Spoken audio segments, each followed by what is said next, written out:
భగవంతుని యందు గాఢమైన ప్రేమ, అభిమానమున్న భక్తులకు ఆయన్ని స్మరించుకోవడమే వాళ్ల ప్రపంచం. అంటే ఆ మూలంలో చెప్పినట్టు ఒక చేపకు నీరు ఎంత అవసరమో అంతే అవసరం.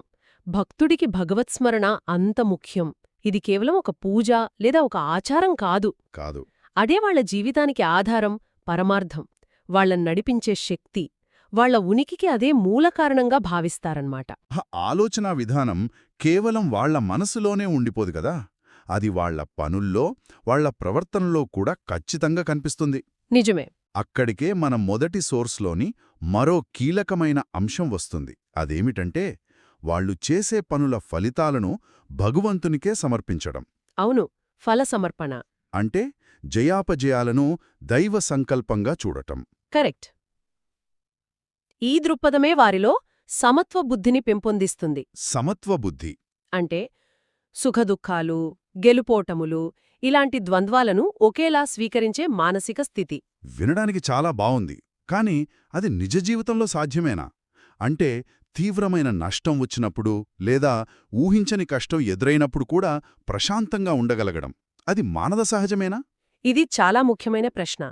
కొందరు దీని ఒక రకమైన పలాయనవాదంగా, అంటే బాధ్యతల నుండి తప్పించుకోవడంగా చూడొచ్చు. అవును, అలా అనుకునే అవకాశం ఉంది.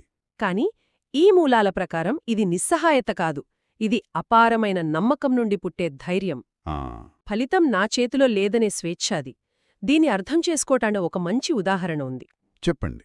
ఒక సర్జన్ ఆపరేషన్ చేసేటప్పుడు రోగి బతుకుతాటా లేదా అనే ఆందోళన చెందితే తన పనిమీద ఏకాగ్రత పెట్టలేడు కదా. పెట్టలేడు, నిజమే. అందుకే అతను ఫలితం గురించి ఆలోచించకుండా తన నైపుణ్యం మీద చెయ్యాల్సిన పనిమీద మాత్రమే పూర్తి దృష్టి పెడతాడు. భక్తుడు కూడా అంతే. ఓకే. తన కర్మపై దృష్టి పెడతాడు, ఫలితం దైవనిర్ణయమని వదిలేస్తాడు.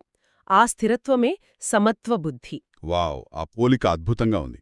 ఈ భావనను రెండో మూలం చాలా అందంగా సంగ్రహిస్తుంది. అవును. ఎక్కడైతే భక్తి సహజంగా ప్రవహిస్తుందో అక్కడ జీవితమే కృష్ణునితో కలిసి చేసే ఒక దివ్య నృత్యంగా మారుతుంది. జీవితం ఒక నృత్యంలా మారడం, నాకీ పోలిక చాలా నచ్చింది. నిజమే, చాలా అందమైన పోలిక. మనకు కష్టాలొచ్చినప్పుడు మనం జీవితంతో పోరాడుతున్నట్లు అనిపిస్తుంది.